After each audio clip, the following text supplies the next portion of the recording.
I'm Olivia Carter, 32. School psychologist at a Seattle high school. I used to believe in marriage and family as the safest place. But it was my psychology background that helped Olivia recognize the subtle signs of manipulation in her own family. The weekend was supposed to be my husband and I's.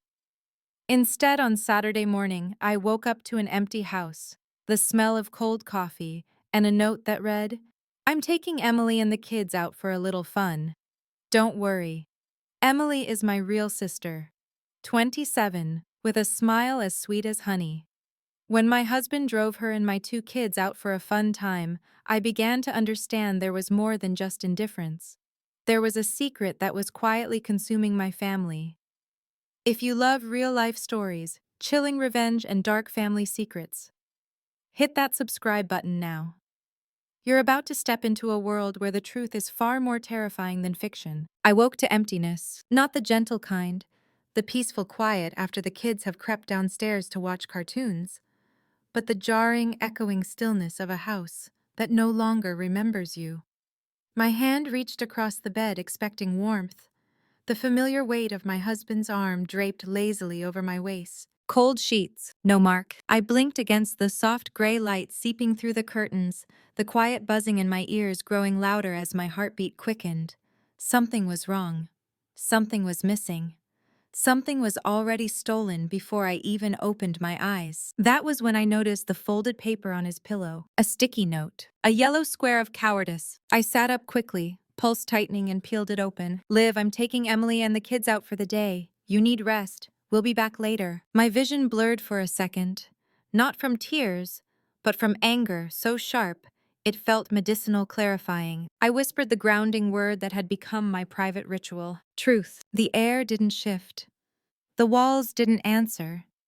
But inside me, something cold and steady clicked into place. I swung my legs off the bed and walked toward the window, staring at the empty driveway where our SUV should have been. It wasn't the missing car that hurt. It was the missing choice, the missing invitation, the missing me. I took a deep breath and whispered again, "Truth." On my way downstairs, the house revealed clues of their rushed departure: two cereal bowls in the sink, a half-finished drawing taped crookedly to the fridge, a single sock abandoned on the stairs like a breadcrumb from the fairy tale family adventure I wasn't invited to. In the living room, toys were scattered as if the kids had exploded out the door in a frenzy of excitement. I stepped over a plush dinosaur and headed for the couch. My phone was on the coffee table, blinking with notifications. I unlocked it. The first notification was a story posted 1 minute ago. Mark Carter, 35 years old. My husband of 8 years, father of our children, steady when he chooses, evasive when it benefits him, and increasingly, a stranger wearing the face I once trusted, leaned in the driver's seat of our SUV, smiling in that casual, easy way that used to make me fall in love with him. Beside him, leaning a bit too close, smiling a bit too softly, was Emily Walker, 27 years old, my younger sister currently living with us temporarily, emotionally fragile by presentation, manipulative by instinct, and the one person who should never have been in that passenger seat. In the back seat, two faces I loved more than breath were pressed to the window. Sophia Carter, 7 years old, my daughter, observant, emotionally perceptive. Often the first to notice problems, waved at the camera with a shy smile. Liam Carter, 4 years old, my son, tender-hearted and easily swayed by attention, grinned wide, clutching a new stuffed penguin. 4 people, my whole world, together, without me. I stared at the screen as Mark's caption rotated in soft white letters. Family Day. A cynical laugh escaped me. That word family twisted inside my chest like a knife. Since when did Family Day not include the mother? Since when did my sister become an extension of my marriage? I whispered again. Truth. It tasted bitter this time. I moved into the kitchen, made myself coffee, and forced my hands not to shake as I lifted the mug. I needed the caffeine, but I needed clarity more. I leaned on the kitchen island, sipping slowly, letting the steam curl into my face. The truth was simple. If this were the first time Mark had chosen Emily over me, emotionally, psychologically, subtly, I might have believed the lie he told himself, that he was being helpful, that he was supporting her through her breakup. that I was overthinking. But patterns don't lie, and Mark's pattern had been shifting for months. It started small, too small to name, too small to accuse. He laughed harder at her jokes than mine. He responded faster to her texts than mine. He defended her gently at first, then fiercely. He labeled her fragile and me sensitive. He began saying we when referring to her decisions. He gave without her asking, then gave again and again. I tried to brush it off. At first, I told myself Emily needed us, needed family, needed stability. But every time she leaned into him for comfort instead of me, her own sister, the wrong pieces of my life clicked into alignment. I sank onto the couch, letting the silence expand around me. It was unnervingly loud, like the house itself was trying to tell me something. A new notification buzzed. Another story. This one posted by Emily. A video of them driving over the lake bridge, windows down, autumn leaves swirling behind the car, the kids giggling in the background, Emily's hair blowing just right as she filmed. Her caption, "They needed this so much fresh air and good company." Good company. I gripped my phone so tightly my knuckles whitened. My children were in that car. My husband was in that car. My sister was in that car. The only person missing from that picture of harmony of curated bliss was me. That wasn't an accident. That was a choice. I swallowed anger like medicine, let it spread through my limbs with slow burning clarity. I whispered the word again. Truth. This time the truth spoke back. Around noon, I left the house. Staying inside felt suffocating, like the walls were closing in. With all their quiet judgments, I walked to the neighborhood park. The same place where I'd pushed Sophia on a swing after her first day of kindergarten, where Liam had his first meltdown over a seagull stealing his crackers. The swing swayed empty in the breeze. I sat on a bench watching the shadows of leaves dance across the mulch. A memory surfaced. The kind that comes uninvited, yet fitting. Last month, Sophia crawled into my lap and whispered, "Mommy." Daddy laughs more when Aunt Emily is around. Do you like that? I had forced a smile. It's okay, love. Daddy's just being nice. Sophia frowned her 7-year-old wisdom, far older than I gave her credit for. But he doesn't laugh with you like that. I swallowed hard, brushing her hair back. Sometimes grown-ups are complicated. She had replied so softly I'd almost missed it. You didn't used to be. Now sitting in the park, that memory burned. Children don't lie. They don't exaggerate. They don't fabricate emotional patterns. They repeat truth, whether we want to hear it or not. My phone buzzed again. A voice message from Sophia. My heart tightened as I pressed play. Mommy? Her voice was small, almost trembling. Aunt Emily said, "Daddy is happier on weekends when you're not upset," she said. "Today is better because you stayed home." Air froze in my lungs. Then, is that true? Do you make Daddy sad? No sound came out of me. Not a cry, not a gasp, just silence so sharp it felt like a blade. I closed my eyes. Sophia's words tore something open that had been stitched together with denial. Emily wasn't just borrowing Mark. She wasn't just borrowing the kids. She was borrowing my role, my place, my image, my very identity as wife and mother, rewriting it, reshaping it, retelling it to my children hour by hour, story by story. This wasn't a misunderstanding. This was infiltration. I inhaled the cold autumn air as if to anchor myself. I whispered slowly, deliberately, "Truth, truth, truth." Not to calm myself, to awaken, to activate, to prepare. I stood from the park bench with a steadiness that surprised me. The wind lifted my hair, but I didn't shiver. Something inside me, something dormant, shifted, stretched, sharpened. They thought I wouldn't notice. They thought I wouldn't fight. They thought I would keep swallowing silence to maintain peace. But you can't maintain peace by erasing yourself, and you can't save a marriage by pretending you're not drowning. As I walked home, my heart beat steady, my mind clearer than it had been in months.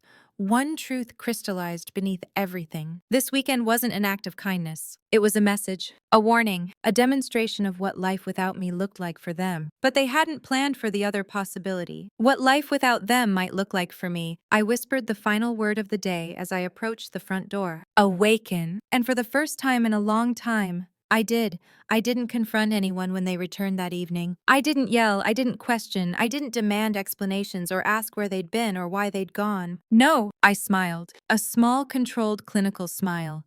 The kind I used at work with teenagers who thought they were too clever to get caught lying.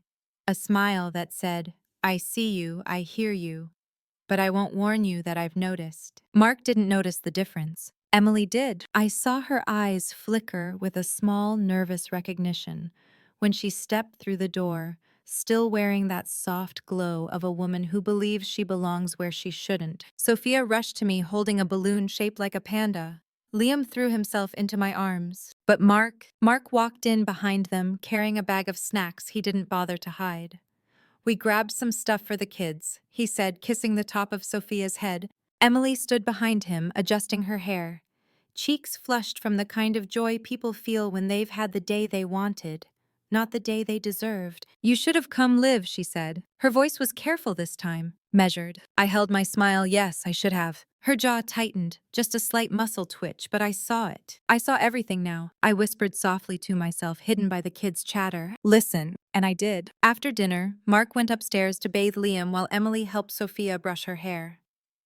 The house buzzed with routine domesticity, but underneath it ran a steady undercurrent of something artificial, something scripted. I loaded the dishwasher while their voices floated down the hallway. Emily. Mark, hand me the towel. No, the soft one. Mark, here. Emily, thank you. You always know what I mean. A pause. A soft giggle. Then Mark again. Well, someone has to take care of you. I froze, my hands still on a wet bowl. The water running in the sink suddenly sounded like static. Someone has to take care of you. Not us. Not your sister. Not the kids. You. The unspoken intimacy in that sentence hit harder than any physical betrayal could. I dried my hands and walked silently down the hall, stopping just before reaching the threshold. Their voices dipped, lowered, softened again. I whispered, truth, and it echoed inside me like a second heartbeat. Later that night, after the kids were in bed, Emily curled on the couch, scrolling through her phone. Mark sat beside her, not touching but close enough that the space between them felt intentional. Liv, Emily called. We're thinking of taking the kids to the pumpkin patch next weekend. They loved it last year. We, not you and Mark. Not we as a family. We as in her and Mark. I kept my voice calm. Next weekend? That's our weekend. Mark looked up from his phone. What weekend? Our anniversary weekend, I reminded him. Oh, he blinked. Right? Right? He had forgotten. Emily bit her lip. I didn't know. Another lie wrapped in innocence. Mark rubbed the back of his neck. Liv, we can still do something. Maybe Sunday night. Sunday night. The crumbs of a marriage. I folded my hands. Or, I said gently, we can do nothing, since you already made other plans. Emily lowered her gaze. Mark exhaled loudly. Liv, don't be like this. There it was again, the subtle accusation that my hurt was an inconvenience. I smiled. I'm not being anything, I'm observing. Both of them stiffened. Good. At 10 p.m., I retreated to the bedroom. Mark followed, 15 minutes later. As he changed into his t-shirt, I watched him memorizing the quiet deceptiveness of his movements. Are you mad? He asked finally. I didn't answer immediately. Silence terrified him more than anger. Liv, I breathed slowly. Why did you take Emily and the kids without asking me? Honestly. He sat on the edge of the bed. Because you looked tired. I thought you needed rest. I didn't need rest, I replied. I needed honesty. He hesitated, then said, Emily needed the outing. She's been depressed. It always came back to Emily, her needs, her comfort, her emotions. I asked quietly, and what about my needs? He looked confused as if the question itself was unreasonable. I realized in that moment, fully painfully, that Mark no longer saw me as a woman with needs, only as a wife with responsibilities. I'll try harder, he said, leaning back against the headboard. But you have to stop assuming the worst. I nearly laughed. Assuming or observing. He turned off the lamp and settled beside me. As the darkness wrapped around us, he reached for my hand. I kept it still on my lap. After a moment, he withdrew his. I whispered into the dark. Awaken. Because the truth was sharp, undeniable, and finally clear. He wasn't reaching for me. He was reaching for the version of me who stayed quiet, and she no longer existed. The next morning, I woke early. The house was silent, still perfect for what I needed to do. I opened my laptop at the dining table and created a folder, Weekend Pattern Log. Inside it, I typed, Weekend number 1, stolen, Saturday morning. Mark left without waking me. Took Emily plus kids. No notice. Evidence photo story. Caption Family Day. Observation. Emotional triangulation. I am excluded from the narrative. Children's statement. Sophia voice message. Aunt Emily said, Daddy is happier when you're not upset. Partner behavior, defensiveness, minimization, forgetting our weekend. Sibling behavior, wearing Mark's hoodie, increasing physical closeness, filling maternal role toward kids. I stared at the document, feeling both sickened and relieved. Writing it was like wiping fog from a mirror, revealing the reflection I'd been avoiding. I added 2 new lines. Conclusion. Not accidental action needed. Begin silent documentation. I closed the laptop. I wasn't the same Olivia who accepted scraps of affection. I wasn't the same Olivia who made excuses for other people's choices. I was someone else now. Someone awake. Mark and Emily came downstairs around the same time, her in leggings and one of my oversized sweaters.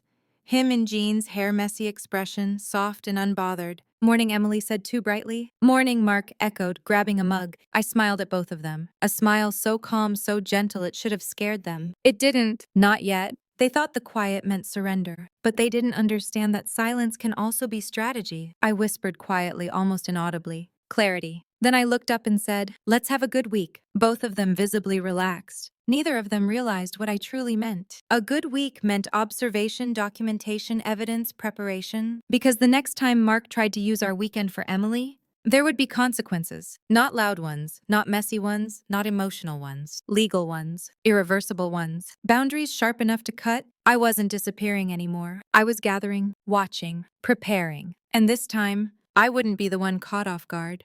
By Tuesday afternoon, the atmosphere in the house had shifted, subtly quietly, the way a storm announces itself, not with thunder, but with a change in pressure. A heaviness in the air, a lingering tension I could taste at the back of my tongue. It wasn't anger, not yet. Anger requires certainty.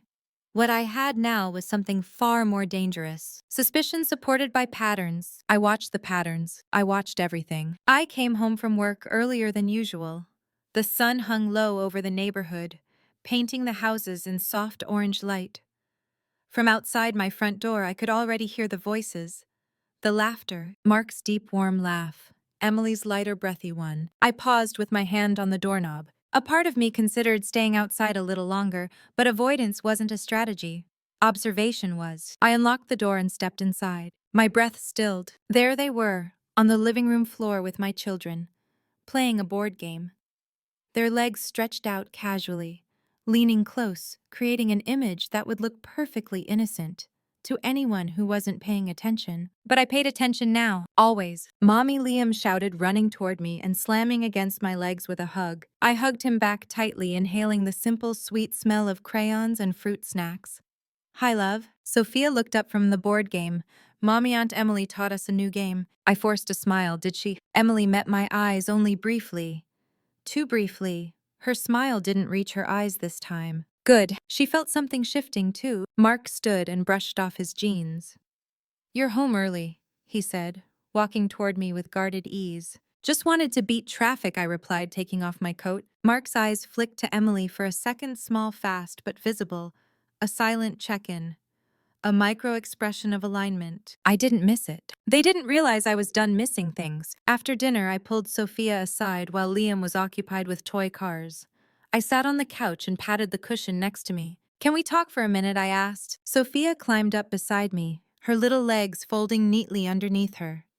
She always tried to sit the way I sat. She had no idea how much that meant to me, how much more fiercely it made me want to protect her from whatever this was. "Is everything okay at school?" I asked gently. She nodded. "And at home?" I continued. She hesitated. My stomach tightened, sweetie. Her eyes flickered toward the hallway. "Aunt Emily told me not to say anything," she whispered. Ice slid down my spine. I kept my voice calm. "About what?" Sophia twisted her fingers together. Her voice was barely audible. She said grown-ups sometimes have secrets, and I shouldn't tell you because it might make you upset. The word upset landed like a slap. "Did she tell you a secret?" I asked carefully. Sophia nodded, her small chin trembling. My pulse roared, but I didn't interrupt. "Children open up when adults don't rush." "What was the secret?" I asked. She leaned closer, almost as if the walls themselves were listening. She said, "Daddy likes spending time with her because she understands him better. She said she listens to him. She said, you get mad a lot, so he needs someone calmer." My whole body went still. Not shaking, not panicking, just still. Sophia continued, voice cracking. "I didn't want to keep it a secret, Mommy. I promise." I pulled her into my arms. "You did nothing wrong. Nothing. You can always tell me anything. Always. She nodded into my shoulder and hugged me tightly, and I whispered into her hair. Truth, not a plea, a promise to myself. After putting the kids to bed, I sat alone in the darkened living room. The only light came from the hallway nightlight, casting long shadows across the carpet. Emily was in the guest room. Mark was in our bedroom. The house was quiet except for the hum of the refrigerator and my own steady breathing. I needed answers. I needed something more concrete than intuition and half-whispered confessions from a 7-year-old. So I did the thing I had avoided for weeks. I picked up Mark's jacket from the back of the dining chair and reached into the pocket. His phone wasn't there. Of course it wasn't. Mark kept his phone close, the way guilty men kept secrets close. Tight guarded, always within reach. But his smartwatch, that sat on the charger on his bedside table whenever he showered. Tonight, after he showered, he left it charging again. In our bedroom, where he currently believed I was avoiding him out of childish pride, I walked silently down the hallway and cracked open the bedroom door. Mark lay in bed, facing away, scrolling through his phone.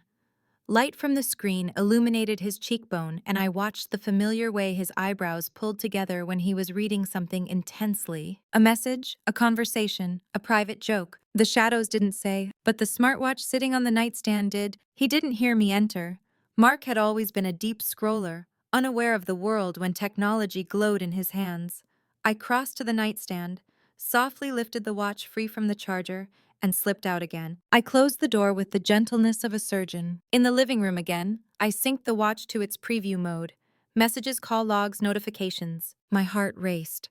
Not with fear. With clarity. Names appeared, work messages, calendar notes. Then, Emily, her name. With a heart. A yellow heart. My breath caught. Yellow, trust, closeness. Friendship that pretends it's not emotional intimacy. Not a red heart, not romantic, not sexual. But intimate. Dangerously intimate. I tapped the thread. Messages filled the screen. Not sexual. Not vulgar. Worse. Emotional. Emily, want me to bring the kids downstairs? Liv seems tired again. Mark, yeah? Let her rest. She'll get upset if she feels left out. My chest constricted. Emily. I'm here if you need to talk. I know things are stressful. Mark, you always get me, thank you. A knife disguised as a compliment. Emily, you deserve someone who listens. My fingers shook now. I scrolled further. Saturday morning, the day they left me behind. Emily, should we invite her? A fake question. She knew the answer. Mark. Let's not start the day with drama. She'll make it a thing. Emily. Okay, I'll keep the kids distracted. Mark, thank you, I owe you one. My breath shattered. Not because of the betrayal, but because they had rehearsed it, planned it, coordinated the narrative of keeping me excluded as if I were an obstacle. Not a partner, not a wife, not a mother. I stared at the tiny screen at their digital closeness and whispered, awaken. This time the word wasn't spiritual, it was tactical. A switch flipping, a plan forming, a war beginning. I put the smartwatch back exactly where I found it while Mark was brushing his teeth. He didn't notice my quietness. He'd grown used to it. Everything okay? He asked casually. I looked at him, really looked, at the face of a man who wasn't cheating with his body, but with his loyalty, honesty, and emotional intimacy. Yes, I said softly. Not a lie. A warning. Then I added almost lovingly, I think this weekend opened my eyes. He paused, unsure whether that was good or bad. He settled on hopeful. Good, I want things to get better. I smiled and tucked a blanket over my legs. I do too. He kissed my forehead, and for the first time in months I felt nothing. No warmth, no connection, no longing. Just certainty. He went to sleep believing he had won something. He had no idea. I stood from the bed, walked to the window, and whispered into the night. Truth. Because now I had it. And truth is the sharpest weapon a woman can hold. I woke Wednesday morning with a clarity I hadn't felt in months. Not peace, not acceptance, a different kind of clarity. The kind you get right before performing surgery. Cold, steady, necessary. Downstairs, the house pulsed with the usual morning chaos. Cereal boxes open, milk cartons sweating on the counter, the kids arguing lovingly over who got the blue cup. It would have looked perfect to an outsider, except nothing inside these walls was perfect anymore. Mark stood at the stove, flipping scrambled eggs. Emily leaned against the counter, sipping coffee, wearing leggings and one of my sweatshirts again. The sight should have angered me. It didn't. Anger requires emotional attachment. I wasn't attached anymore. I was focused. I whispered in my mind, observe. Then I stepped into the kitchen. Good morning, I said with a calm so unnerving even Emily blinked. She smiled nervously. Morning leave. Mark kissed my cheek lightly. I let him. He pulled away, his eyes searching. You okay? Perfectly, I said. He didn't realize that was the worst answer a man like him could hear. While the kids got their shoes on, Emily hovered beside me at the dining table. You're quiet lately, she said softly. Am I? I folded a napkin and placed it neatly beside Sophia's plate. Yes, she said, trying to sound concerned. I just want to make sure you're okay. I looked at her without blinking. Do you? A tiny crack appeared in her expression. Of course. Why wouldn't I? I leaned closer, lowering my voice. Emily, you've always underestimated me. That's your first mistake. Her throat bobbed. Liv, I don't know what you mean. I cut her off gently. Smiling, don't worry, you'll understand soon. She stared at me unsettled, and for the first time in a long time I held the power. After dropping the kids off, I drove straight to the place I hadn't allowed myself to go before, a family law office 2 towns over. I parked far from the front entrance. I didn't want anyone to recognize the car, not that anyone would. Still, secrecy was oxygen now. Inside, a receptionist led me to a small office with soft lighting and pale blue walls. The man behind the desk stood and shook my hand. Olivia, I'm Daniel. Daniel Cruz, the attorney Natalie recommended. He didn't offer empty sympathy or shocked reactions. He simply sat, opened a leather notebook and asked, "What happened?" I told him everything, not emotionally, not dramatically, just facts, patterns, behaviors. The messages from the smartwatch. Sophia's voice note. Emily's influence over routine decisions. Mark's exclusion of me. Daniel listened with the attention of someone assembling a puzzle. When I finished, he closed his notebook slowly. I'll be honest, he said. This is emotional infidelity, maybe more. The good news is, legally emotional betrayal doesn't affect you negatively. But the kids, that's where things get serious. My pulse quickened, curious how. Any sign of your parental rights being undermined? Any favoritism or displacement? Judges look badly on that.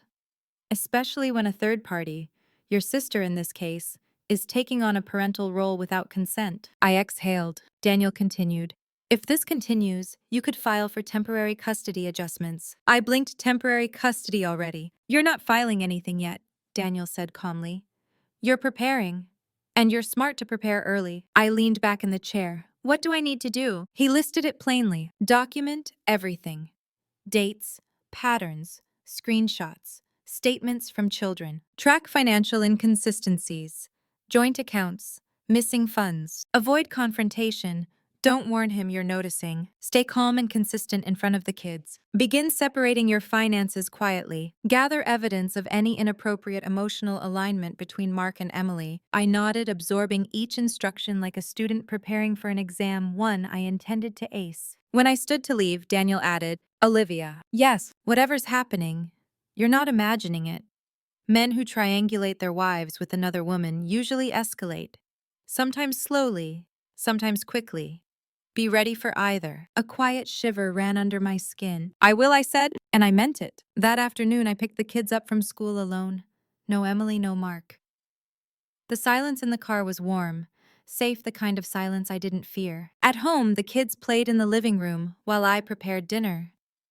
When Mark arrived, he looked genuinely confused to see me cooking. You're making dinner, he asked, sounding almost cautious. Yes, I said, stirring the pot. Why wouldn't I? Oh, nothing, I just thought Emily might help. I smiled at him without turning.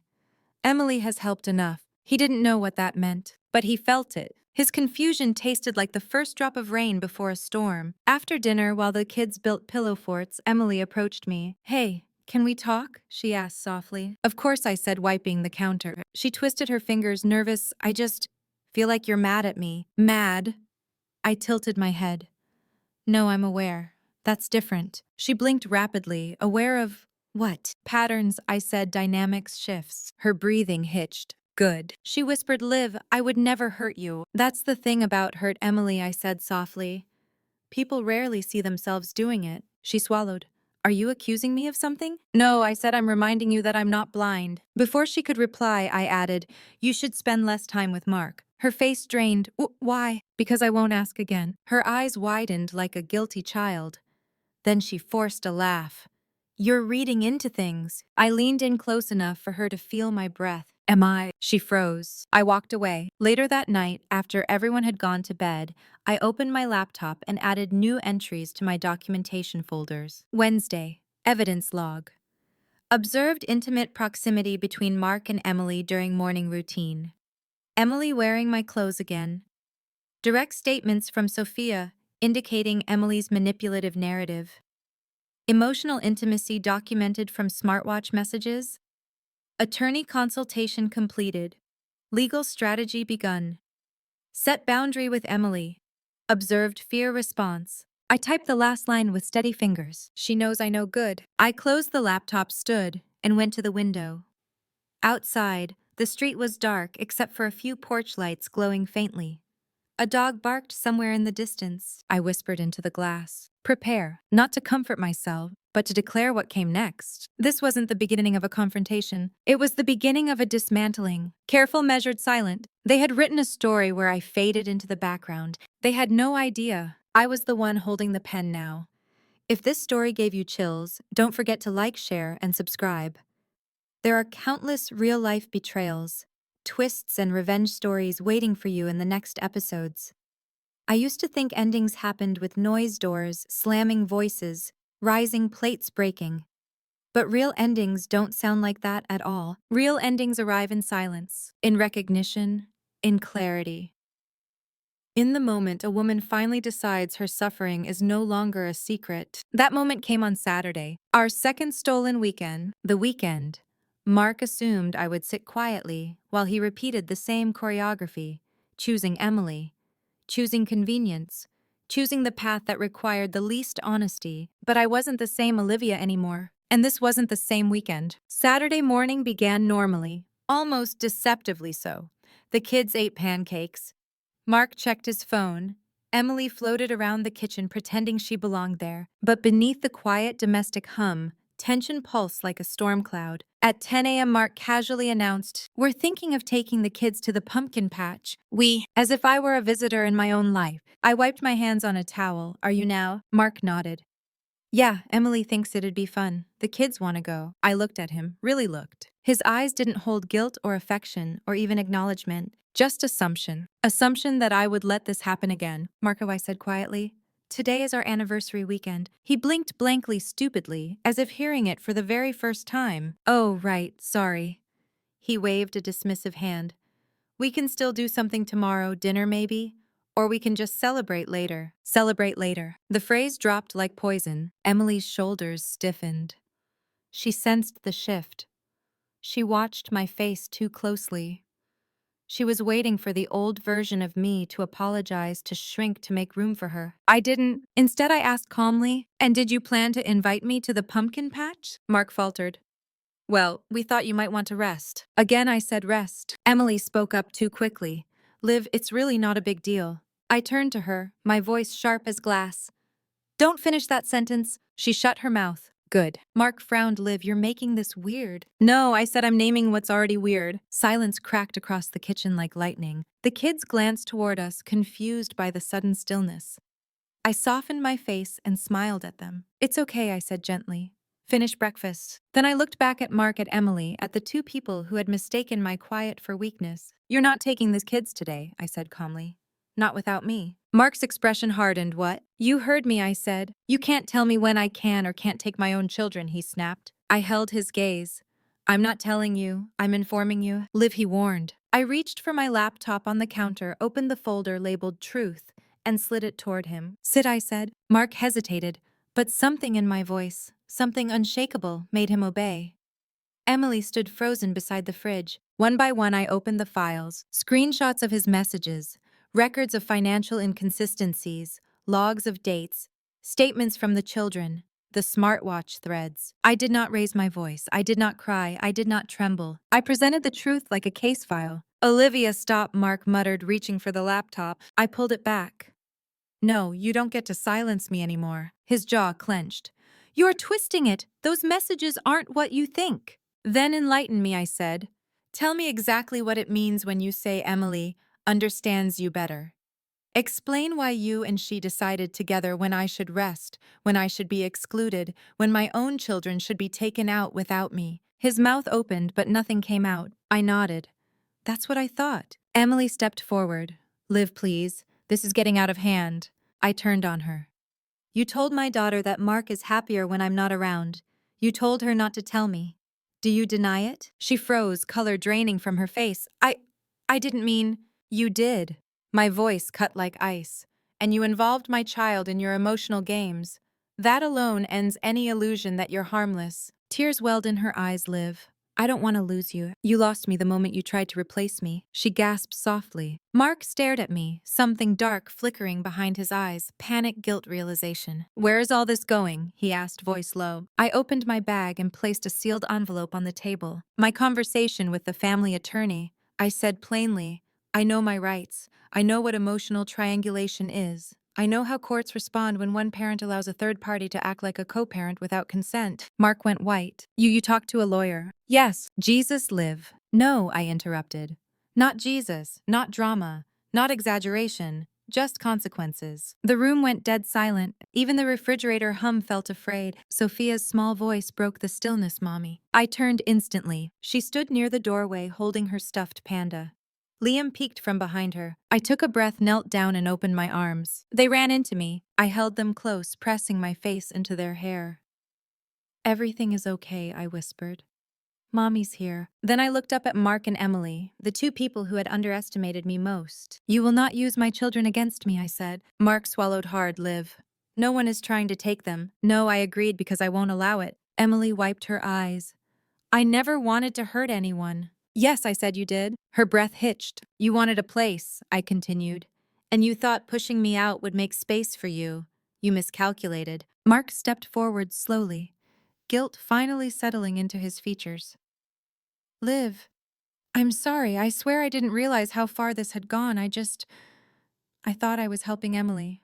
I thought I was keeping the peace. I looked at him with the stillness that trembled the air. You weren't keeping the peace, I said softly. You were killing it. He let out a shaky breath and lowered himself into a chair. Tell me what you want me to do, he whispered. I stood tall. I want boundaries, I said, real ones starting today. Emily wiped her cheeks. What kind of boundaries? A new place to live, I replied. Her eyes widened. You want me to move out? Yes, by the end of the week. Liv, I don't have anywhere. Figure it out, I said. You've taken from me long enough. Time to give something back space. She opened her mouth, then closed it. She knew there was no argument that could save her now. I turned to Mark. And you. You will not make decisions about the children without talking to me. You will not share emotional intimacy meant for our marriage with anyone else. You will not let our daughter be told lies about her mother. His voice cracked. I won't. I'm sorry, Liv, really. I studied his face. I believed his regret. I did not trust his discipline. And that's why I added, if this ever happens again, the next envelope I file won't be a warning. It will be a petition. He nodded. Pale, I understand. Good, I said quietly, because for the first time he really did. That evening, Emily packed a suitcase. She hugged the kids at the door, crying softly. They were confused, but children adjust faster than adults do. They hugged her back, not understanding the complexity. Before she left, she looked at me one last time. I'm sorry, she whispered. Then be better, I replied. She nodded and walked out. The house exhaled. When the door closed behind her, Mark approached me slowly, as if I might break. As if he hadn't realized yet that I was the strongest person in the room. Liv, he said softly. Yes. Thank you for not giving up on us. I looked at him with eyes that had finally fully awakened. I didn't do this for us, I said. He swallowed. Then, for who? For myself, I said, and for our children. He nodded, tears welling. That night we didn't talk more. We didn't hug. We didn't pretend everything was magically fixed. We simply existed in parallel silences. His filled with regret, mine filled with clarity. Healing would come later. Trust maybe, but rebirth always begins in the ashes of what used to be. As I got ready for bed, I caught my reflection in the mirror. Eyes clear, shoulders relaxed, heartbeat steady, stronger, sharper, present. I whispered one final time, not as a plea, but as a declaration. Truth. And for the first time in a long time, I was living it.